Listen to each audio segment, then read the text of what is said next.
premier et unique, un roman de la série des Fantômes de Gaunt par Dan Abnett.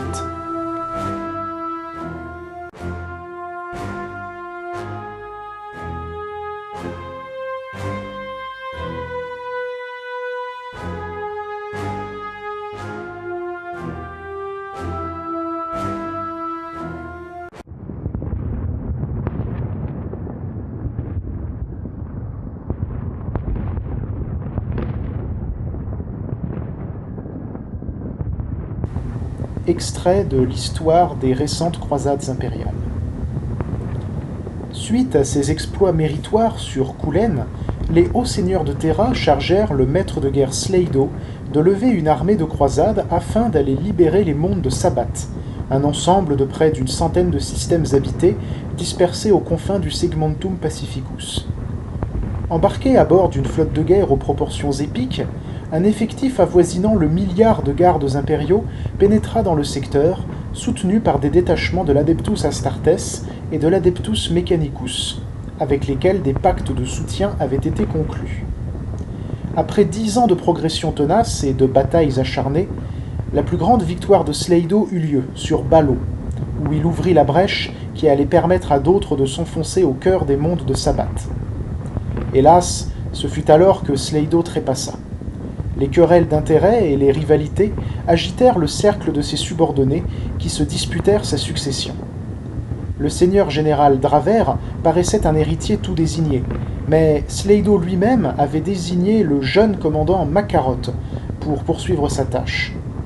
Ce dernier devenu le nouveau maître de guerre, la croisade entra dans sa seconde décennie et s'enfonça vers l'intérieur des mondes de Sabbath, où l'attendaient de nouveaux affrontements, en comparaison desquels la bataille de Balo allait bientôt passer pour un accrochage insignifiant.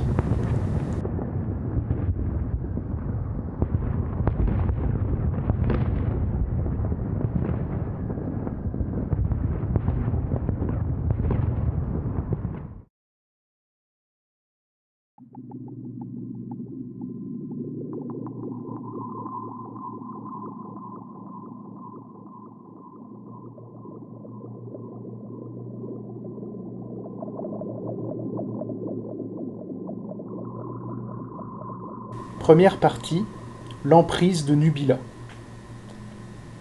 Les deux intercepteurs de classe Faustus ralentirent jusqu'à retrouver leur vitesse de croisière et descendirent frôler les milliers de tonnes tourbillonnantes d'un astéroïde couleur de jade dont les lueurs fugaces se reflétaient en traînées informes sur le métal de leur coque. La brume de la nébuleuse baptisée l'emprise de Nubila étendait devant eux son fond safran sur 1 millier d'années-lumière. Un rideau estompé qui abritait dans ses plis les abords des mondes de Sabbath.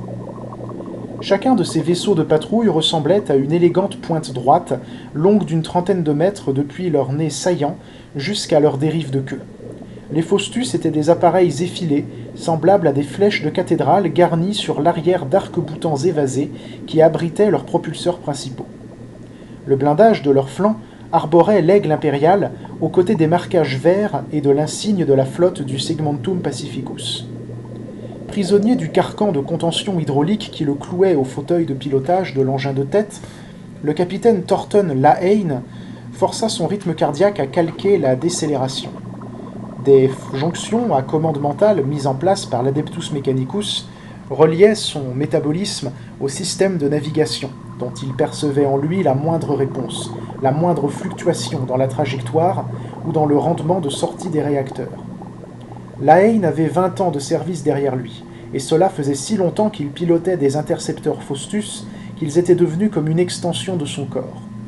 Son regard se tourna derrière lui en contrebas vers l'annexe de vol où son auxiliaire d'observation s'affairait devant son pupitre. « Alors ?» le questionna-t-il sur le canal interne. L'homme compara ses calculs à plusieurs runes apparues sur le tableau devant lui. 5 degrés à tribord. Les instructions de l'astropathe sont d'aller raser la limite des nuages de particules une dernière fois, et ensuite ce sera retour vers la flotte. Derrière lui se manifesta un murmure.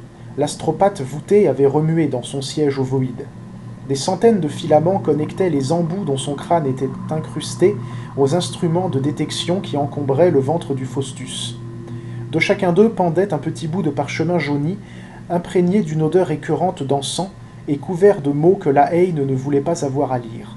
« Qu'est-ce qu'il a dit » demanda-t-il. L'observateur haussa les épaules. « Est-ce que je sais ? Il faudrait déjà que j'ai envie de le savoir. » Les patrouilleurs tels que celui-ci étaient les yeux de la flotte. Alors même qu'ils sondaient psychiquement la dimension du warp, le cerveau de l'astropathe analysait en permanence la vague colossale de données astronomiques que les capteurs du vaisseau lui faisaient parvenir. L'effort était intense et il ne fallait pas s'inquiéter d'un gémissement ou d'une grimace occasionnelle. Il y avait eu pire. La semaine précédente, il leur avait fallu traverser un champ d'astéroïdes riche en nickel, et le psychiatre avait été pris de convulsions. « Au rapport !» lança la haine dans l'intercom. « Tourelle de queue parée !» commença de sa voix grésillante le serviteur en poste à l'autre bout de l'appareil. La réponse de la salle des machines arriva ensuite. « Ingénieur de bord, tout est OK !» La haine contacta son ailier. « Moselle, passez les premiers. Nous restons en arrière pour un second passage. »« Bien reçu !» valida l'autre pilote dans l'appareil, accéléra brusquement et laissant dans son sillage une gerbe de perles scintillantes. La haine était sur le point de s'élancer à sa suite lorsque la fréquence interne relaya soudain la voix de l'astropathe, qu'il était rare d'entendre s'adresser au reste de l'équipage. « Capitaine, mettez le cap sur ces coordonnées. Je reçois un signal, un message de provenance inconnue. » La haine obéit aux instructions qui lui étaient données et le vaisseau vira sur l'aile, mu par la poussée spasmodique de ses réacteurs, pendant que l'auxiliaire d'observation faisait pivoter toutes les antennes de repérage. « De quoi s'agit-il » s'enquit le capitaine sur un mode impatient, lui qui n'appréciait guère que des manœuvres imprévues viennent perturber le bon déroulement d'un circuit de reconnaissance. L'astropathe s'accorda un moment avant de répondre et se racla la gorge. Un communiqué astropathique ayant des difficultés à traverser le warp. Il nous arrive depuis une distance faramineuse. Je dois le recevoir et le relayer vers le commandement de la flotte. « Mais pourquoi » l'interrogea la haine. Tout cela ne lui plaisait décidément pas. « Je perçois que ces renseignements sont de la plus haute importance. Ils sont classés vermillon. » Il se fit à bord du vaisseau un long et pesant silence, que seul perturbait le ronflement des turbines, l'apparition des caractères sur les écrans d'affichage et le bourdonnement des filtres à air. « Vermillon » répéta la haine abasourdi. Le vermillon correspondait au niveau de sûreté maximale employé par les cryptographes de la croisade, un échelon irréel, presque mythique. Même les plans des offensives majeures ne justifiaient ordinairement que le magenta. Une raideur le prit au poignet, et un tremblement s'empara de son cœur. Par résonance, les fibrillations du réacteur central secouèrent l'intercepteur. La haine avala sa salive avec peine. Une journée de routine venait de sortir subitement de l'ordinaire, et il se devait maintenant de tout mettre en œuvre pour une récupération efficace de ses données télépathiques. « Combien de temps vous faut-il » crut-il bon de savoir. Une nouvelle pause. « Le rituel me prendra quelques minutes. Ne me dérangez pas pendant que je me concentre. » réclama l'astropathe.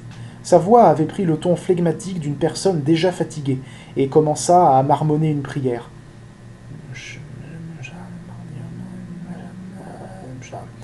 La température à l'intérieur de la cabine tomba sensiblement. Quelque part, une console se mit à gémir. Les doigts de la haine se crispaient autour du manche de direction, et la chair de poule s'étendait sur ses bras. La sorcellerie des Psykers lui faisait horreur. Il pouvait en sentir le goût dans sa bouche, amer et prononcé. Une sueur glacée perlait sous son masque. Plus vite. Cela prenait trop de temps et cela les rendait vulnérables. Et il voulait que ce frisson cessât de courir sur sa peau. Le murmure de l'astropathe se poursuivait.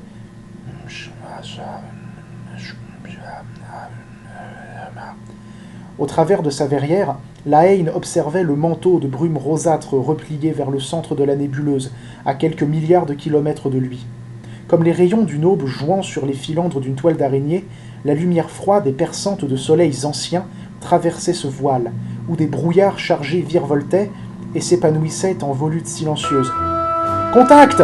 annonça soudain l'observateur à l'arrière. « 3, non, 4 hostiles, en formation d'attaque. Ils foncent droit sur nous !» Le capitaine avait été immédiatement tiré de sa contemplation. Angle et délai d'arrivée. Un ensemble de coordonnées lui parvint et il tourna la tête dans la direction qu'elles indiquaient. Ils approchent !» répéta l'assistant de navigation. « Et ils sont rapides par le trône de Terra !» Lahaine baissa les yeux vers son écran de balayage et vit les curseurs runiques faire leur entrée sur la grille de localisation tactique. « Système de défense activé, arme parée à tirer !» aboya-t-il. La mise sous tension des autocanons de la tourelle frontale fit cliqueter les barillets d'approvisionnement situés sous ses pieds. Les réservoirs d'approvisionnement des lance-plasma principaux montés sous le nez de l'engin commençaient à siffler. « Wing 2 à Wing 1 !» Nos ailes s'égosillaient sur le transcodeur en longue portée. « Ils sont sur moi! Dégagez-vous! Fuyez! Au nom de l'Empereur !» Alors que des milliers de kilomètres les séparaient encore, l'image amplifiée de l'autre intercepteur apparut dans les oculaires de Lahaine, projetée par le système d'agrandissement visuel intégré au cockpit. L'appareil revenait vers eux à pleine vitesse. Derrière lui, avec la lenteur paresseuse de grands prédateurs, se traînaient les formes vampiriques de navires du chaos. Les feux de leurs tirs clignaient dans l'immensité nocturne, les trajectoires ambrées d'une mort ardente. Le cri bref et déchirant que Moselle poussa dans les haut-parleurs prit brutalement fin. Ah! La course de son intercepteur s'était terminée en une boule incandescente. Les trois attaquants poursuivirent leur charge au travers du remous des flammes. « Ils se dirigent vers nous! Virage sur tribord !» annonça Lahaine avant d'engager la manœuvre en faisant s'emballer les moteurs. « Combien de temps encore ?» lança-t-il à l'attention de son passager. « Le communiqué m'est parvenu. Je procède à sa transmission !» énonça l'astropathe d'une voix entrecoupée. « Plus vite! Nous ne pouvons pas rester là !» L'engin de combat élancé partit vers l'avant dans une brusque éruption de lumière bleue, son capitaine exalté par les trépidations des réacteurs qu'il sentait lui faire vibrer les seins. Les organes du vaisseau approchaient de leur seuil de tolérance, et des symboles d'alertes écarlates envahirent bientôt les écrans. Lahaine se sentait écrasé, progressivement, contre le cuir craquelé du fauteuil des commandes. Dans le poste de queue, le serviteur mitrailleur à la recherche d'une cible faisait pivoter ses autocanons jumelés. Il lui était impossible de viser ses assaillants qu'il ne discernait pas, mais il aligna sa mire sur l'indice de leur présence, des taches d'obscurité mouvante qui masquaient les étoiles. L'armement de la tourelle s'éveilla pour cracher en un flot ininterrompu ses rafales de projectiles à haute vélocité. Les indicateurs de l'habitacle hurlèrent leurs avertissements suraigus. Les batteries de l'ennemi étaient verrouillées sur eux. Des appels de l'auxiliaire d'observation montaient jusqu'à Lahaine pour l'implorer d'amorcer une procédure de désengagement. À l'autre bout de la liaison intérieure, l'ingénieur de bord Manus vociférait au sujet d'une fuite des valves d'injection. Lahaine restait impassible. « C'est fait ?» demanda-t-il calmement à l'astropathe. Il s'écoula à nouveau un silence interminable. Le psyker affalé dans son siège remua faiblement, proche de la mort, son cerveau ravagé par l'effort qu'il venait d'accomplir. Il balbutia. « C'est terminé !» Lahaine fit cabrer son appareil dans un demi-tour résolu et se présenta face à ses poursuivants, en déchaînant toute la puissance de feu du considérable arsenal à plasma implanté sous sa cabine.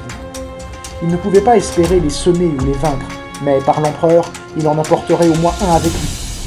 La tourelle avant tirait à chaque seconde 1 millier de bolts lourds qui accompagnaient le venin phosphorescent des lance-plasma dans sa traversée du néant. Une des ombres confuses explosa dans un gonflement de flammes éblouissantes, les débris de son fuselage et de son armature portés jusqu'à l'intercepteur par une large vague de combustible embrasé. Lahaine améliora encore son tableau de chasse en crevant le ventre bouffi d'un des autres attaquants, dont les viscères pressurisés se répandirent dans le vide. Dévié par son éclatement, le vaisseau poursuivit sa course en vrille, son contenu traçant derrière lui un fin sillage. L'instant d'après, une pluie d'ogives toxiques et corrosives, pareille à des échardes de métal salies, cribla le Faustus d'une extrémité à l'autre de sa coque, pulvérisant la tête de l'astropathe. Les restes éparpillés de l'auxiliaire d'observation furent instantanément aspirés vers l'extérieur par les perforations du blindage. Un autre projectile avait tué l'ingénieur de bord sur le coup et détruit la régulation des machines. 2 millièmes de seconde plus tard, ces avaries critiques firent voler l'intercepteur en éclats comme une bouteille de verre. Une déflagration intense partie du cœur de son réacteur vaporisa l'appareil et Lahaine avec lui. L'auréole de l'explosion se propagea sur 90 km jusqu'à se fondre dans l'ocre estompé de la nébuleuse.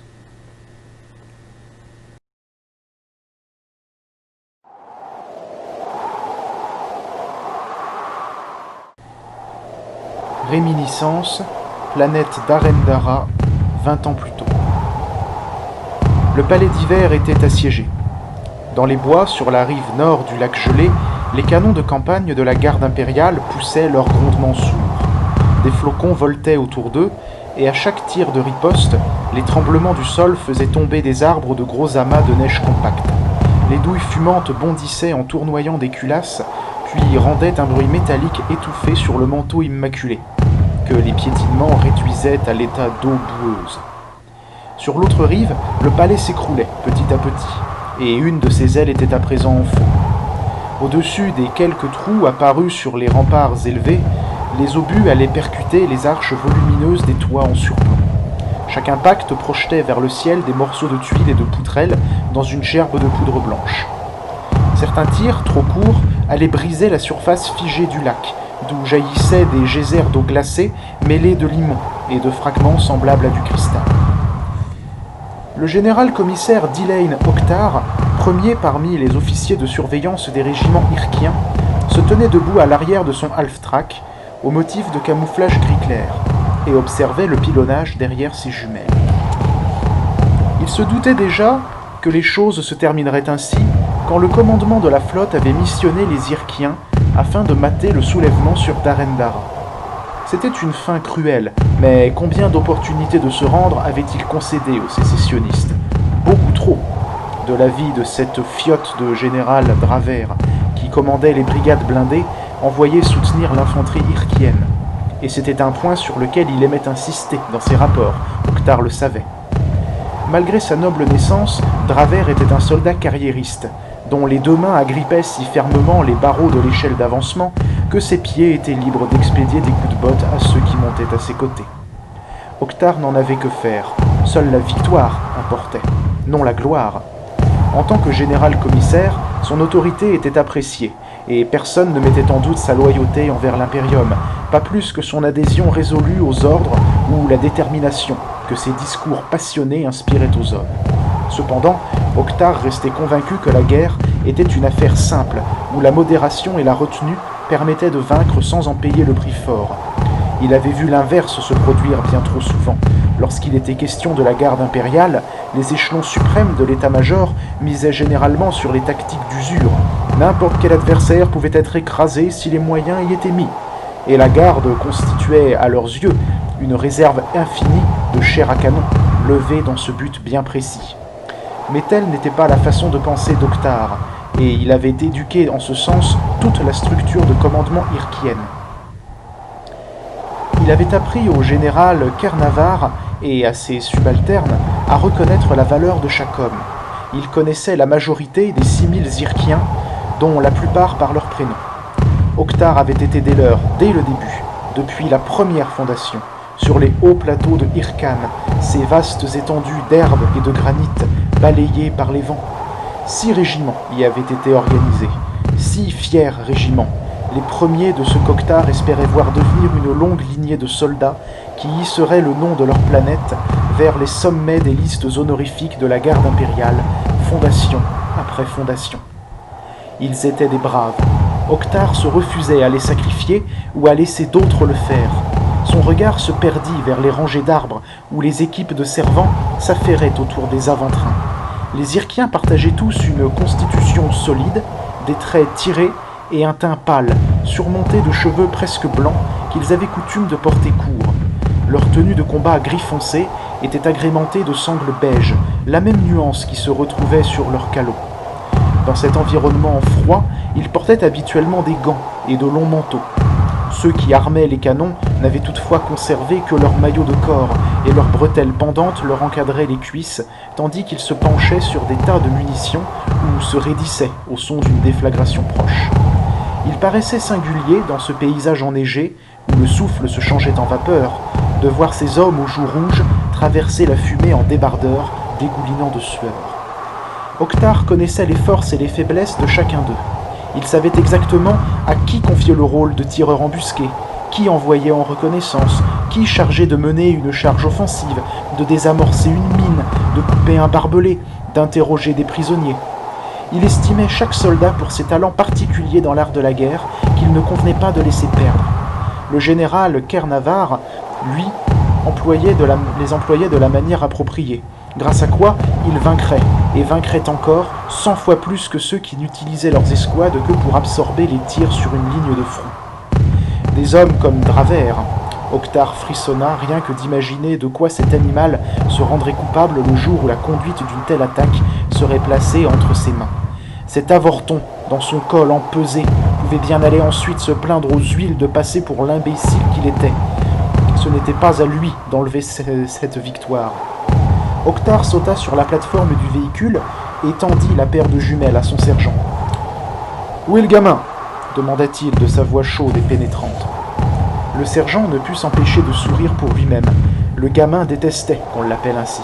« Il supervise l'artillerie sur cette saillie, général commissaire » lui apprit-il dans un bas gothique irréprochable, quoique saccadé, relevé d'intonations gutturales de l'accent irkien.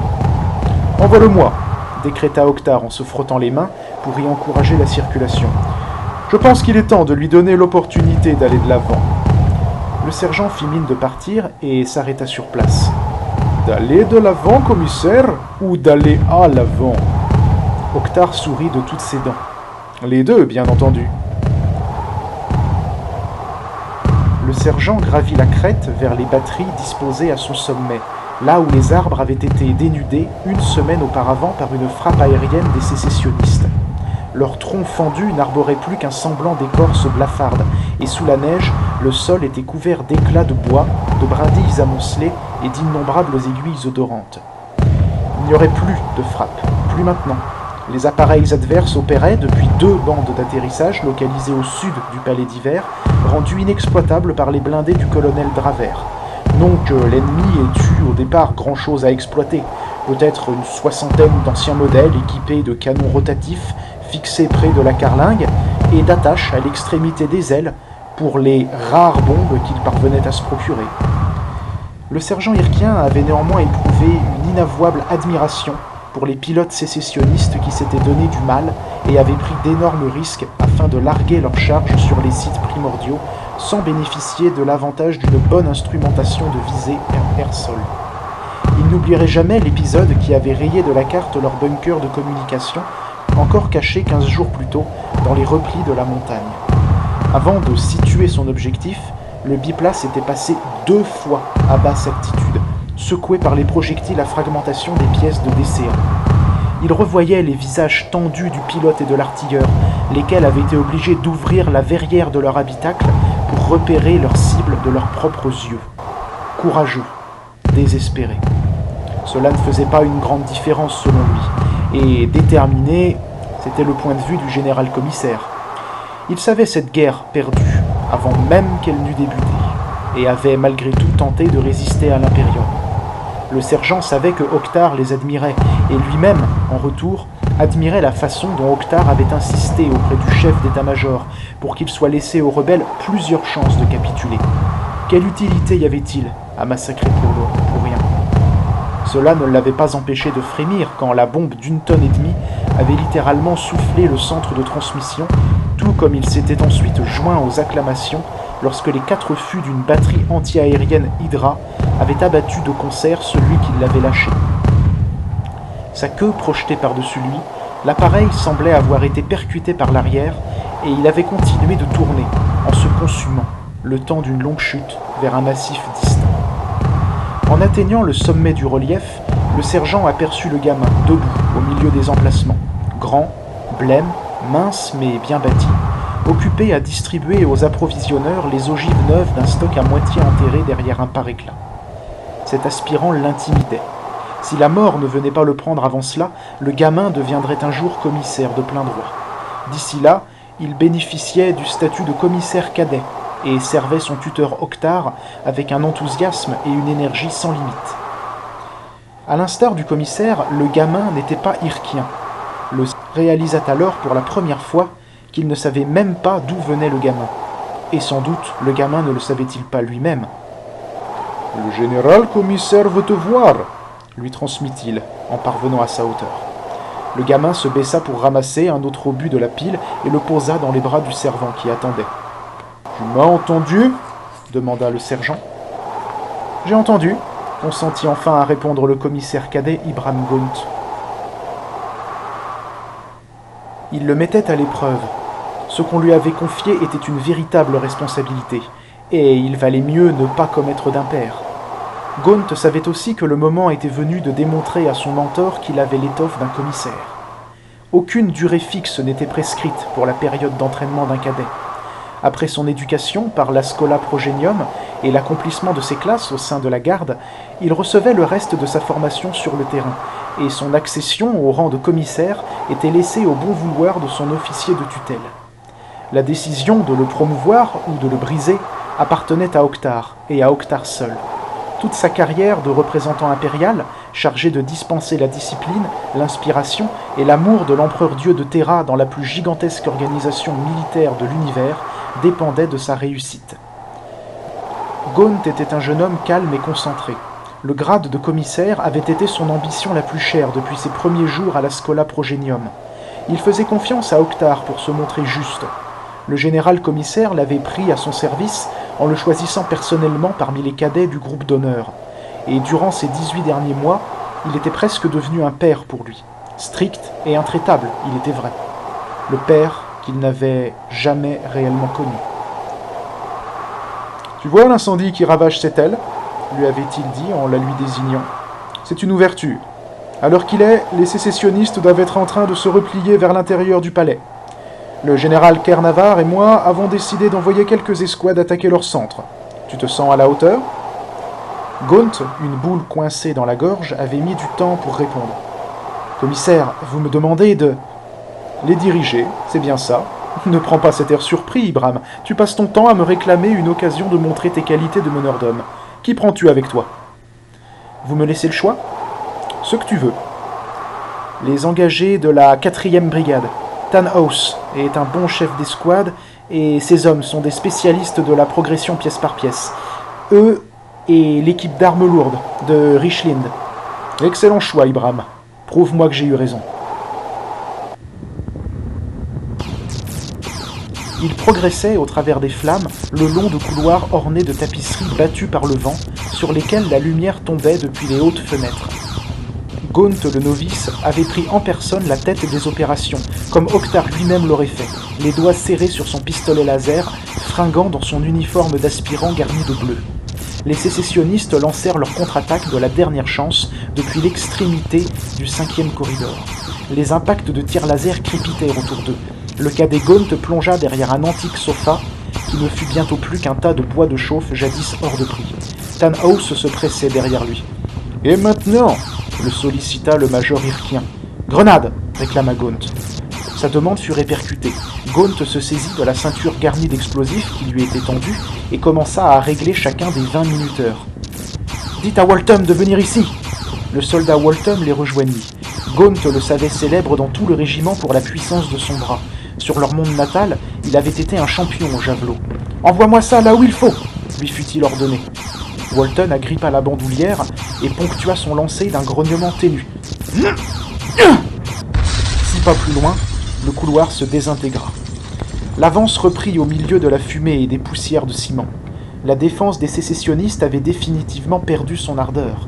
Là où ils le trouvèrent, Degred, le commandant des rebelles, gisait mort, la bouche soudée autour du canon de son fusil laser. Gaunt fit annoncer au général Caernavar et au général commissaire Oktar que les combats étaient terminés.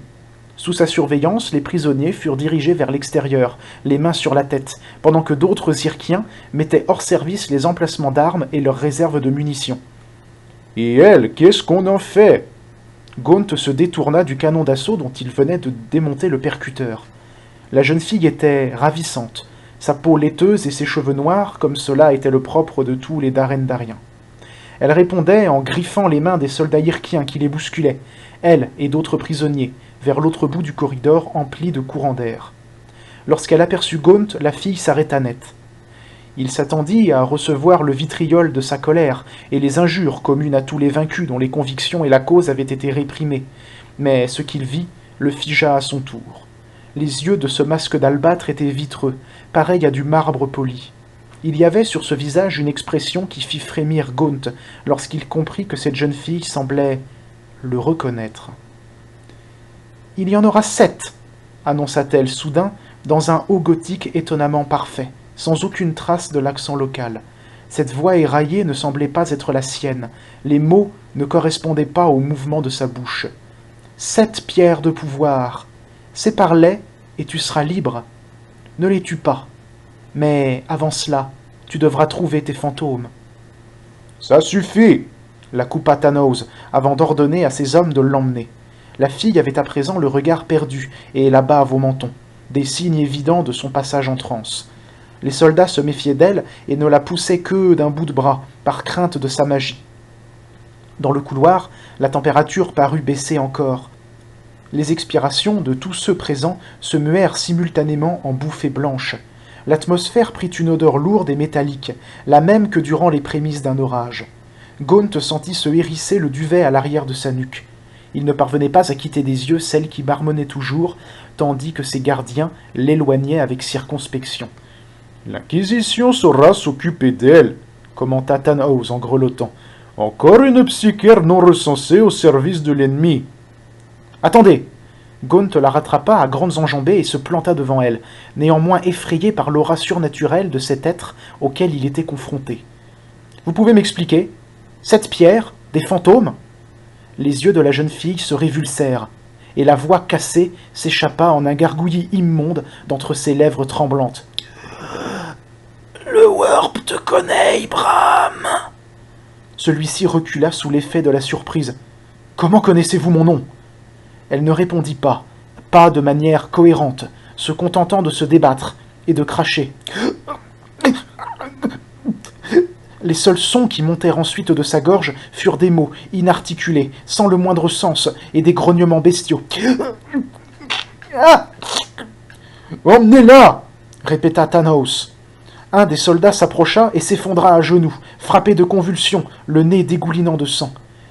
Elle n'avait rien fait de plus que de se tourner vers lui. Les autres l'assommèrent à coups de crosse en psalmodiant fiévreusement des formules censées les protéger. Gaunt était encore au milieu du couloir 5 bonnes minutes après qu'ils l'eurent emportée en la traînant sur le sol. Bien qu'elle eût quitté les lieux, l'air restait froid. Il se retourna et trouva derrière lui le visage préoccupé de Thanos. « N'y faites plus attention !» Le vétéran hirkien essayait de paraître confiant en ce qu'il disait. Il voyait bien que le cadet était sous le choc. Ça n'était pas le manque d'expérience. Une fois que le gamin aurait vu passer quelques années et d'autres campagnes, il arriverait à chasser de sa mémoire les divagations des aliénés et leurs avertissements sans fondement. Il n'y avait pas d'autre moyen de réussir à dormir la nuit. Gaunt restait troublé. Qu'est-ce que ça voulait dire ? S'inquiéta-t-il, comme s'il espérait que Thanos détenait l'explication. C'était de la foutaise. Laissez tomber. Oui, vous avez raison. Mais Gaunt n'était jamais parvenu à oublier.